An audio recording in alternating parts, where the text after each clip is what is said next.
Chapter 3, Stargirl. We fought daily, Kevin and I. My main job as producer was to recruit people for the hot seat. After I signed someone up, Kevin began researching the person, getting his questions ready. And every day he asked me, "Did you sign her up?" Every day I answered, "No." He got frustrated.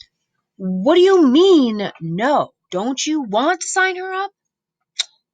I told him I wasn't sure.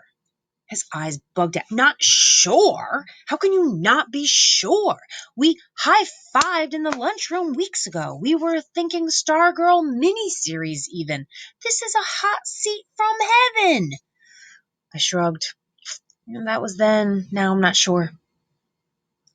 He looked at me like I had 3 ears.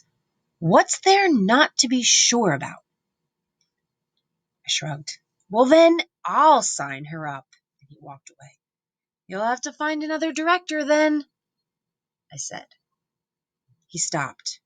I could almost see the steam rising from his shoulders. He turned, pointed. "Leo, you can be a real jerk sometimes." And he walked off. It was uncomfortable. Kevin Quinlan and I usually agreed on everything. We'd been best friends since arriving in Arizona the same week 4 years before. We both thought the prickly pear cactus looked like ping pong paddles with whiskers, and that seguros looked like dinosaur mittens. We both loved strawberry banana smoothies. We both wanted to go into television. Kevin often said he wanted to be a sleazy talk show host, and he wasn't kidding. I wanted to be a sports announcer or a news anchor. We conceived Hot Seat together, and we convinced the faculty to let us do it. It was like an instant hit. It quickly became the most popular thing in school. So why was I balking? I didn't know. I had some vague feelings, but the only one I could really identify was a warning. Leave her alone. In time, Hillary's hypothesis, so called by Kevin, about Stargirl's origins gave way to other theories. She was trying to get herself discovered for the movies. She was sniffing fumes. She was homeschooling gone amok. She was an alien.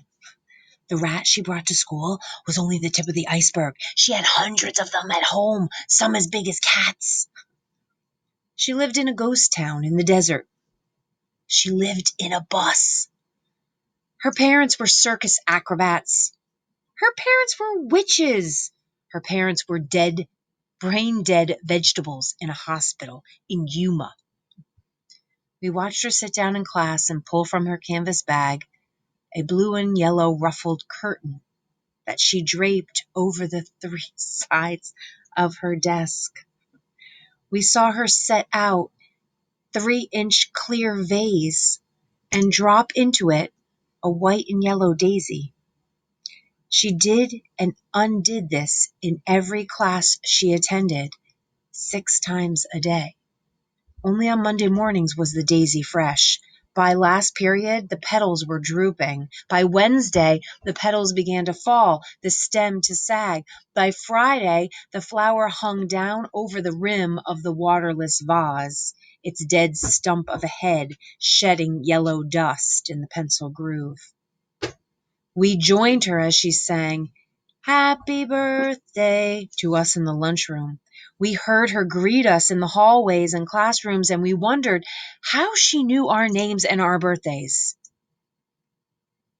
Her caught-in-the-headlights eyes gave her a look of perpetual astonishment, so that we found ourselves turning and looking back over our shoulders, wondering what we were missing. She laughed when there was no joke. She danced when there was no music. She had no friends, yet she was the friendliest person in school. In her answers in class, she often spoke of seahorses and stars, but she didn't know what a football was. She said there was no television in her house. She was elusive. She was today. She was tomorrow. She was the faintest scent of a cactus flower, the flitting shadow of an elf owl. We didn't know what to make of her. In our minds, we tried to pin her to a corkboard like a butterfly, but the pin merely went through and away she flew. Kevin wasn't the only one. Other kids pestered me. Put her on the hot seat! I lied. I said she was only a 10th grader and you had to be at least a junior to be on hot seat. Meanwhile, I kept my distance. I observed her as if she were a bird in an aviary. One day I turned a corner and there she was, coming right at me with those eyes. With the long skirt, softly rustling, looking straight at me, surrounding me with those eyes. I turned and I trotted off in the other direction, seated myself in my next class. I felt warm and shaken. I wondered if my foolishness showed. Was I myself becoming goofy? The feeling I had when I saw her around the corner had been something like panic. And then one day after school, I followed her. I kept at a safe distance. Since she was known not to take a bus, I expected the walk to be short, but it wasn't.